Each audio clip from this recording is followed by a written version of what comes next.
And whatever you do, do it with a positive attitude and make sure that you're happy doing it, and success follows that. So just create happiness. That's it. There is going to be a point where, they are going to take over your job, obviously. Be very choosy with who you sell to. That's just as important as the money. Hello, friends. I'm Adam Loveridge. Welcome to the Home Services Marketing Podcast, Growth to Acquisition. I'm the owner and founder of Job Calls. We're a home services marketing agency specializing in heating, air conditioning, plumbing, and remodeling contractors. For more information about Job Calls, visit us online at www.jobcalls.com. Hello, and welcome to another episode of the Home Services Marketing Growth to Acquisition Podcast. My name is Adam Loveridge with Job Calls, and I'm very excited to be joined here today by Chris Gist with Paradise Home Services out of Navarre, Florida. Chris, thank you so much for coming on the show today. Thanks for having me. Hey, man, it's my pleasure. I got a chance to talk with Chris here last week, and really talk about his success and where he's been as a business. And what I really loved about our conversation, Chris, was that you're one of at least one company that I've talked to that's had a really fantastic experience actually with private equity and actually being acquired. And sometimes we hear about the horror stories of private equity out there. And I know that in your case that is just simply not the case. And so I'm really excited to have you on the show today and to get into that here later on in our episode. But starting out, first of all, tell me a little bit about you, about Paradise Home Services, and how you guys got started in this business. If we go way back, I've actually only been in the trades for 8 years. So when I moved to Florida from Kansas City, I had been traveling doing commercial roofing sales, and I took a job at a plumbing company that was 9 minutes from the house here in Navarre because I was tired of traveling.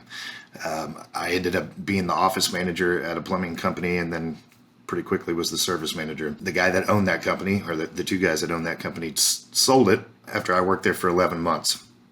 And I went to work with the company that he sold it for about 6 weeks. I realized quickly that they didn't have the ethics that I tried to hold myself to. So I quit there, and I actually ended up taking our lead plumber from the previous company and starting our own business, starting our own plumbing company. And that's how Paradise Plumbing came about. Gotcha. And when was that, by the way? 2019. Shortly after that, I ended up buying him out. And ironically, my business partner now was the one that sold that previous plumbing company. And after his non-compete was up, actually on the anniversary of his non-compete, we merged our companies because he also had a restoration company. So Paradise Plumbing became Paradise Home Services with the intent of adding HVAC to it down the line. Gotcha. And how long were you guys in business before you added the HVAC service line? About a year and a half. Okay. As Paradise Home Services, about a year and a half. Gotcha. So really, you kind of fired off then in 2019. We're, obviously recording this here in 2025. What has your growth looked like from then to now? Both in terms of, let's talk about maybe revenue and then also trucks. Revenue, that first year of just plumbing, we did 1.2 million, which I was pretty stoked about that for year one. Once we merged and became Paradise Home Services, we started doubling our revenue every year for the first 3 years. And we got up to close to a $6 million company fairly quickly. When we started Paradise Home Services, we had 4 vans in the fleet. Now we have 24. It might be 27. I think it's 24, and then we have 3 trailers. So that was growing fairly quickly as well. Our staff, we're over 40 now, and we had 7 people when we started. Wow, that's fantastic. And what would you say was the, talk to me about that success and that growth. What do you think was the real catalyst of that growth in your estimation? My business partner's previous plumbing company, we actually kind of got the band back together, so to say. We took a lot of our key employees that we knew were top notch and pulled them in to help us build this. We knew that we had a 5-year plan to sell it again. So this time we included those team members in part of the strategy and made sure that they were taken care of in the process for when we sold, so that everybody was bought in. And I don't know, the previous sale didn't go that well. So we wanted to make sure that our employees were compensated and taken care of and was part of the plan. Beyond that, it was very aggressive as far as every dollar we made went back into the company. A lot of money out of our own accounts during the slow season just to make payroll. We were all about the brand. That's our shirts. So our technicians wear Hawaiian shirts to the customer's door. Our wraps on our vans look like rolling tiki huts. You can't miss us. So that's awesome. That's awesome. So if I'm hearing you right, then it really boils down to the people and the strategy, I would say. Yep. Everything in our company is about culture. And even though in the beginning it was a small family feel, we wanted to make sure that if we got to 40 employees, it still felt that way. We didn't want anything to change. I love that. And do you have you're talking about culture. Do you guys have a mission statement and formal values and things along those lines? Or is it more just kind of how you do things as a company? No, we have a mission statement. We have 13 core values that go around our conference room, and they're plastered all over the place. But one of them that we kind of pride ourselves on is lanyap, which is a Cajun term down here, and it really just means to go the extra mile, or like a baker's dozen kind of thing. So that's why we picked it for our 13th. If you're going to run a service call and somebody's garbage can is out at the street and the garbage truck's already picked it up, pull it back up to the house with you, grab the newspaper, do something extra when you're there. Wow. And I have to imagine that really comes out in your client feedback as well, or customer feedback. We're over 1,000 reviews now. I think we hit that a couple months ago, but we carry a 4.9 star rating for our Navarre location. We also have another branch in Panama City, and it's at 5 stars right now. So we get a lot of positive feedback from our community. That's awesome. That's, I think that the most successful companies that I have interviewed on this podcast or just known, as in my time in this industry from a marketing perspective, seem to really value their employees and really value their customers. And I think that those are kind of the two sort of core tenets, if you will, of a successful company. I mean, before talking marketing strategy or tactics or brand or anything else, I think that brand really boils down to how do we treat our customers and how do we treat our people? What I think is fantastic to hear about your story is that you went into this with the expectation that, hey, within 5 years, we're going to exit, but you made sure that your people were taken care of as part of that exit too. And I think that there's a certain type of entrepreneur out there who it's like, hey, I'm in this for the money. I'm going to grow this thing. I'm going to exit and sell. And there's nothing wrong with that. But the people that really help to build that organization sort of get left in the dust and oftentimes streamlined, right-sized, outside, whatever. Then there's a different type of entrepreneur out there who I think really, really genuinely values the people and makes sure that even in that exit, those people are going to be taken care of. And since we're kind of talking about that anyway, I'd love to maybe start to segue into what your plans were to sell and what some of those maybe initial kind of goals were in that first 5-year period. Like what were you guys trying to hit from a revenue perspective, and what did the strategy behind that really look like? So the 5-year plan was that we wanted to be a $10+ million company by the time we sold. We didn't make that. But we sold early. We sold at 3 years instead of 5, so that played a big part of it. We actually went to Service World. It's for everybody that's familiar with Service Nation Alliance. They do coaching and rebate programs, but they hold a big convention every year called Service World, and we took our leadership team and their spouses with us, and everybody wore our shirts, so we stood out like a sore thumb.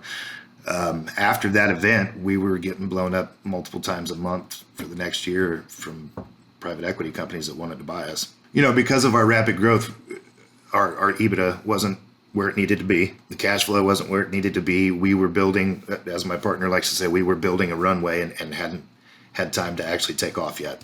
So we were reluctant to sell and very picky about who we chose, especially with the previous sale going so poorly. We didn't want our culture or our employees to be affected by who we sold to. And we came across Leap Service Partners. They were a fantastic fit for us.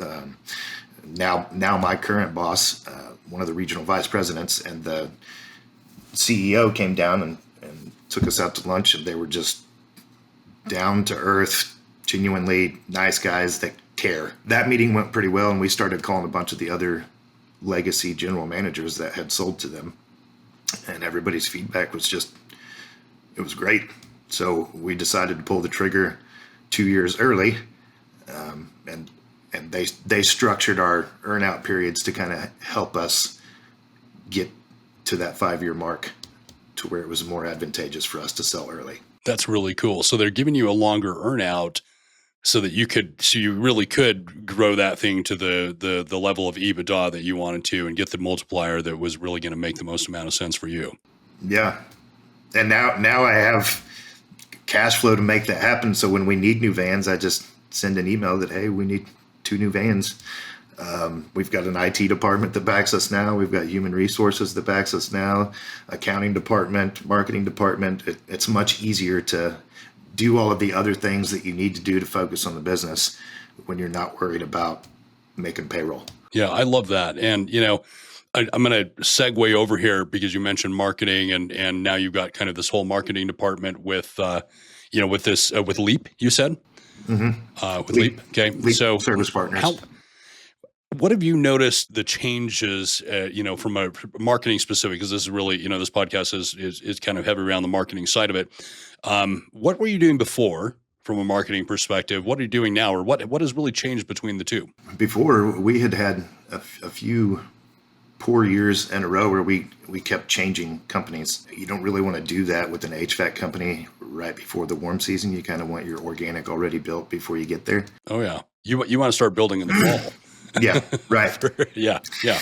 So the support that we have now is obviously there's an entire team, and then they work with their marketing companies, with their SEO companies.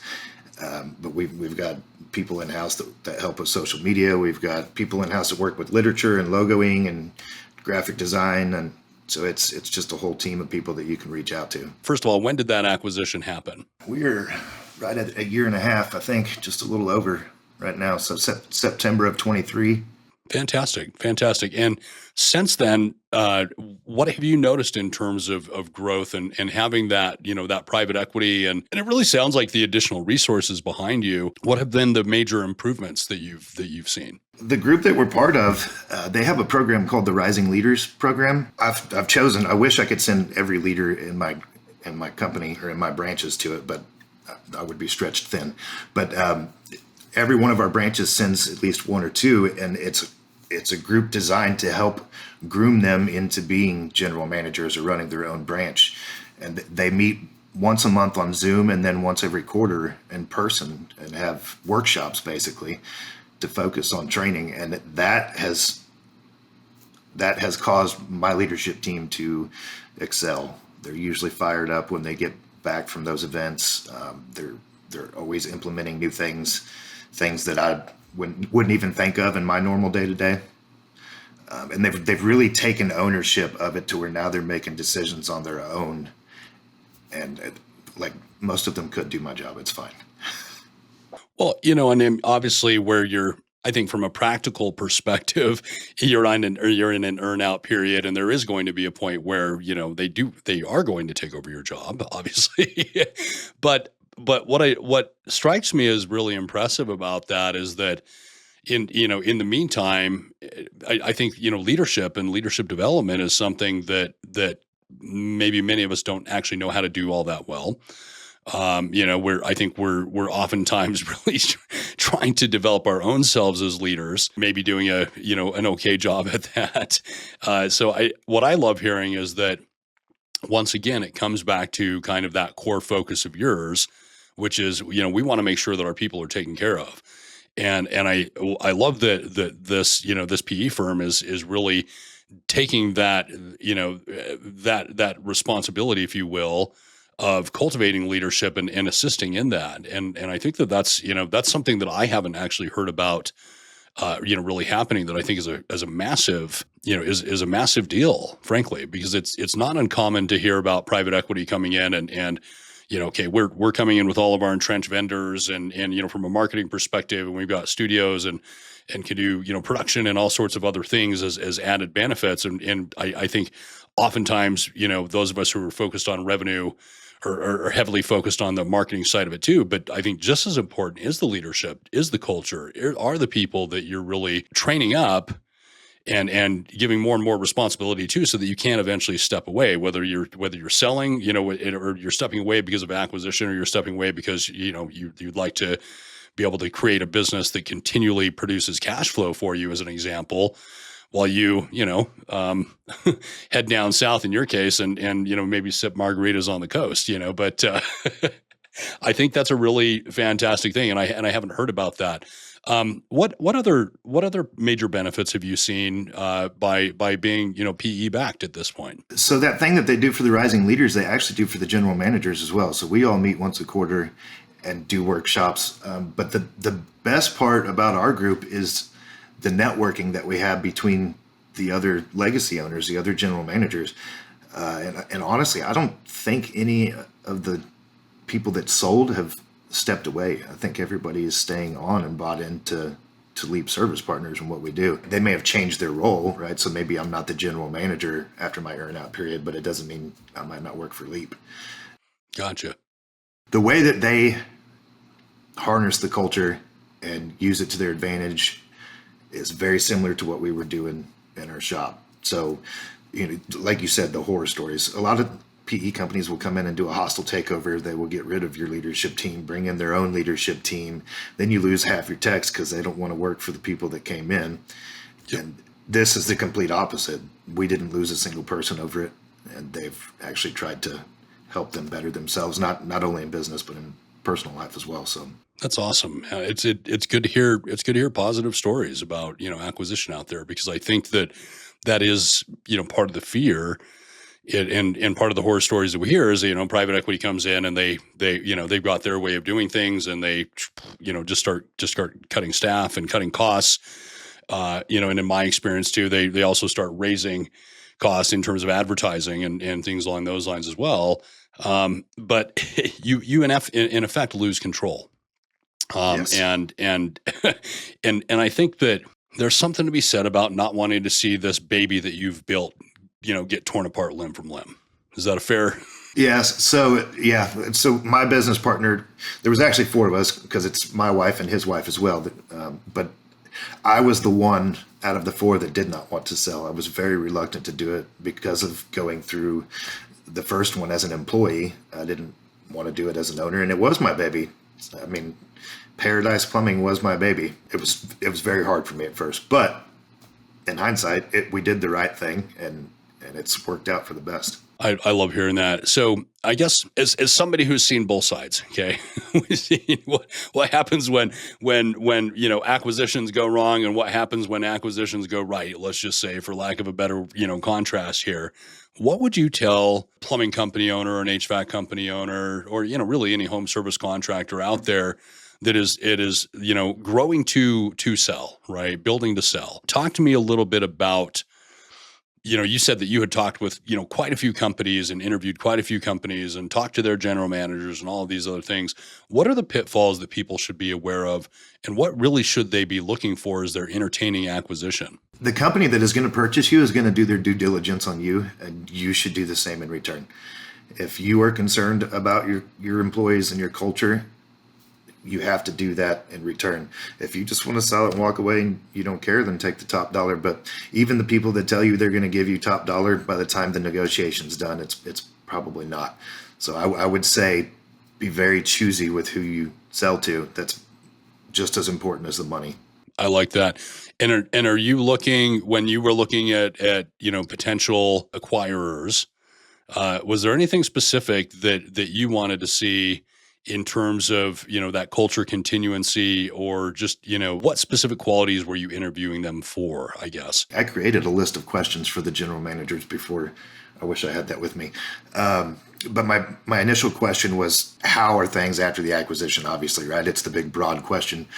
Sure. But it was more so that I could get individual feedback and see how much they would expand on that. Because usually you can you can get a good judgment on that. I also wanted to know how long ago they had sold, because to me, if they're still here a year and a half, 2 years later, and it's past the earnout, that says something. If you sold your company and you had a stack of money in the bank account and you really don't like who you work for, you just leave. Who cares, right? But the fact that they stayed on said a lot about who we were communicating with. So that appeased me and made me feel better about it. It really sounds like what you're saying is at the end of the day, it's almost like interviewing for a job. It was very much that way, because I still have to work for them afterwards. So it's like our core values. We have those, and I tell our employees that it's not just for us to follow. It's for our customers. It's for our vendors. If they don't meet this, we don't want to do work with them. So we use those core values to kind of pick the PE firm too. Like they've got to fit this culture, or I don't want to do business with them. I absolutely love that. I mean, that's, and I think there's something to be said about why you need to define these things in advance. Because if it does matter to you, I mean, like you said, there's two types, right? It's like, I'm just going to sell and I'm going to be sipping Mai Tai somewhere and I'm done. I don't care about, everybody else. But I think that I really believe those are fewer and further between. I'm not saying that they're not out there, right? But for the most part, I really do think that when you've built a successful company that's going from nothing to, $6 million a year or $8 million a year, or whatever that is, you understand that you did that because of the people, and you did that because of the culture. And one thing that I think that you have done just fantastically in hearing you talk about it is defining that culture up front. And I suspect, and maybe correct me if I'm wrong here, but how much of that had to do with having gone through a failed acquisition before and seeing, the dark side of all of this, where maybe that it was if you look at the first one compared to this one, how much of a difference was it in terms of, the pre-work that you put into really defining your mission, defining your values, defining what that culture was going to look like? No, that's absolutely true. And it was all about the pre-work. I mean, it was making sure that everybody knew what the end goal was. We wanted to come to work and be happy. When I do interviews with people, our on-call schedule is not very heavy. And I tell people, I'm not going to answer the phone at 1:00 in the morning. I don't expect you to run a call at 1:00 in the morning. Like, we moved here to enjoy paradise. So let's do that first. That's awesome. So you guys don't do 24/7 service then? No. I'm talking with a lot more companies that just simply don't. It's like, why are we going to send people out at 3 a.m.? You burn your people out. Yeah. It's again, that 24/7 doesn't fit our culture. We just want to make sure that everybody's taken care of and you got time with your family. 24/7 doesn't fit that. If you would, share with me a little bit about what that process looked like when you were going through and defining that culture up front. We were really kind of tired of all of the standard service companies out there, right? You got the blue pants or the khaki pants, and you have to tuck in your shirt and you have to have a belt on. And we don't do that. We let them wear shorts. Obviously, if a certain job site requires certain protection, you need to have it in your van. Sure. But most of our people wear shorts, our Hawaiian shirts. You don't tuck in Hawaiian shirts. So we wanted to get away from the normal service company and build an atmosphere that was more laid back and fun. And we started it strictly based on that. Like, it was just, we're not going to be those people. We have a party in June, a company party at the beach, where we cook out for everybody and we let them bring their family and friends. Sometimes there's 60, 70 people there. We try to break bread together. My partner says that all the time. Like our once a month company meeting, my plumbing service manager, he's an awesome cook, especially when it comes to smoking meat, but he'll smoke brisket or pork butts, and we'll have breakfast tacos before the meeting, and he'll smoke enough for 40 employees. So we try to break bread together and have a union, I guess, to where everybody is comfortable with each other and just having a good time. It's really about, I think, playing at what you enjoy, right? And if whatever that business model is, that's absolutely fantastic. First of all, just thank you for talking about your culture today, for talking about, what can happen when private equity and HVAC company or, home service companies really can marry together, I think, in what sounds like a really fantastic fashion. from what you're telling us. So two things then, as we kind of wrap this up. Number one, if somebody is in, your service area and wanted to learn more about you in terms of, actual customers, that sort of thing, how do they go about finding you guys? You can look us up at paradisehomeservices.com to reach me. Leapservicepartners.com is the equity company. You can call me at 850-240-0018. I'll answer. I always answer my phone, except for the 2 times it's rang during this podcast. Leap Service Partners is in the Southeast. So we go from the Boot Hill in Missouri to West Virginia down to the Panhandle of Florida, and we're expanding. So if anybody's interested, it's a great culture. It'd be worth the conversation. That's awesome. And I appreciate that in this industry, people are usually so open to just sharing their experience. You know what I mean? Like, and I appreciate that your willingness. I appreciate your willingness to be able to, talk about what your experience with Leaf Service Partners has been. And I think that it's really, really saying something to hear that, yes, you're in your earnout period right now. But it sounds like really your intention is, unless things change, dramatically for the worse, to stay on with this company for quite some time. Yeah. And I think that says a lot. And so I'm really happy to hear that there are some great PE companies out there that are building a culture in of themselves of helping to maintain the culture of the companies that they acquire and choose to work with in the future. And I'm very, very grateful for you, coming on and just sharing your experience with us, Chris. Is there anything else you'd like to share here before we wind up this pod, in terms of just general advice that you might give somebody who's looking to grow quick and would like to try to create something similar to Paradise? And whatever you do it with a positive attitude and make sure that you're happy doing it, and success follows that. So just create happiness. That's it. I love that, man. Create happiness. Well, Chris, thanks again for joining me here on the Home Services Marketing Growth to Acquisition podcast. For our listeners, again, this is Chris Gist with Paradise Home Services. They're based out of Navarre, Florida. I'm Adam Loveridge with Job Calls, and I look forward to catching you on the next episode.